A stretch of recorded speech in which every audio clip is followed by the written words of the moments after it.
My name is Anthony Avila, and today we're going to be having a presentation on OMM and COPD.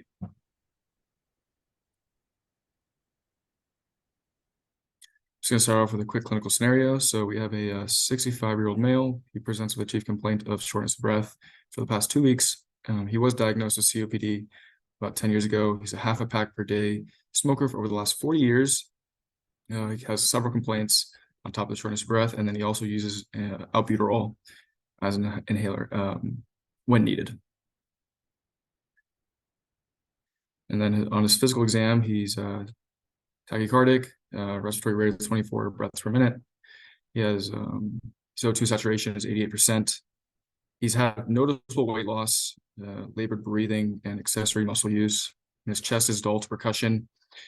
He has decreased breath sounds bilaterally with diffuse expiratory wheezes and crackles. Extremities are warm and well perfused with no cyanosis, clubbing, or edema.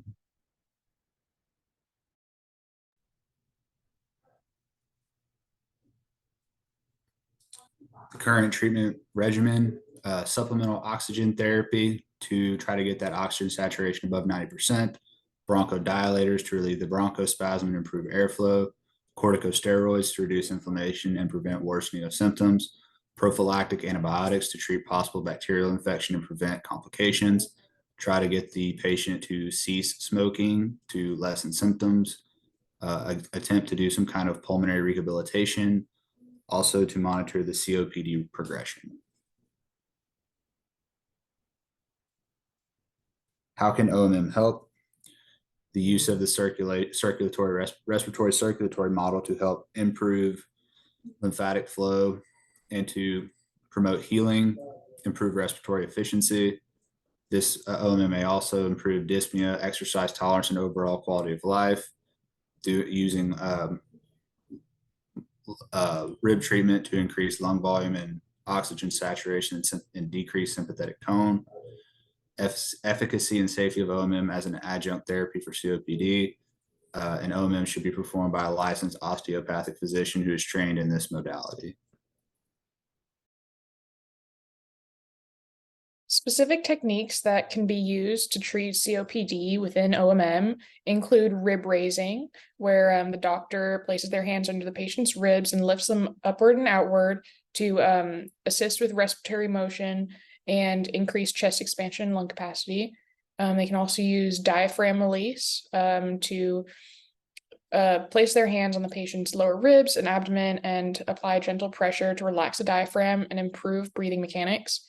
They can also use thoracic pump technique, where the doctor places their hands on the patient's chest and applies rhythmic compression to enhance lymphatic drainage and reduce congestion. They can use lymphatic pump, where the doctor places their hands on the patient's abdomen and applies rhythmic pressure to stimulate movement of lymph fluid to reduce edema. And they can also use soft tissue technique, where the doctor uses their hands to massage and stretch muscles and connective tissues of the chest, neck, and back to reduce tension and spasm and assist with improved breathing mechanics.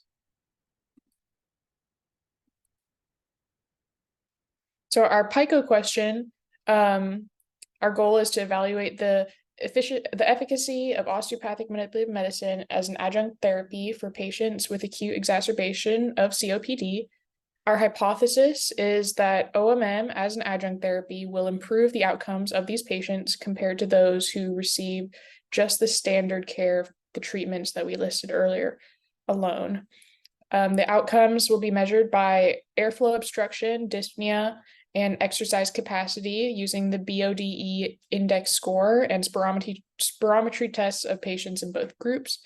And spirometry is used to evaluate airway obstruction, which is determined by the ratio of FEV1 to forced vital capacity. There were several different types of clinical questions looked at. We looked at the cost analysis of this intervention, which it's low because OMM is a cost-effective tool used in medical practice. The diagnosis of COPD is required for patients to be considered for the studies. The presence of COPD is typically associated with cigarette smoking and progressively worsening health. The ways to prevent COPD would be to avoid smoking and maintain regular cardiovascular exercise. Prognosis of COPD is dependent on the stage in which the individual stops smoking and receives treatment from a physician. The current modalities of therapy for COPD are inhaled steroids such as albuterol to improve airflow, oral corticosteroids such as prednisone to reduce inflammation, and prophylactic antibiotics to prevent infection. When we use search strategies, we use several different concepts such as different keywords. OMM was utilized, OMT. You can see all of those listed out there. And then we integrated different Boolean operators such as and or. And there's examples listed there for what we use as well. Truncation symbols were used in our search strategies, and then we use several different search filters to eliminate different articles and narrow down what best fit or what we were looking at.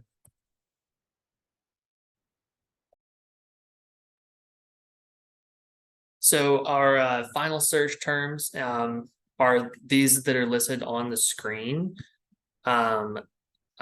They include like OMM or OMT and COPD or chronic obstructive pulmonary disease.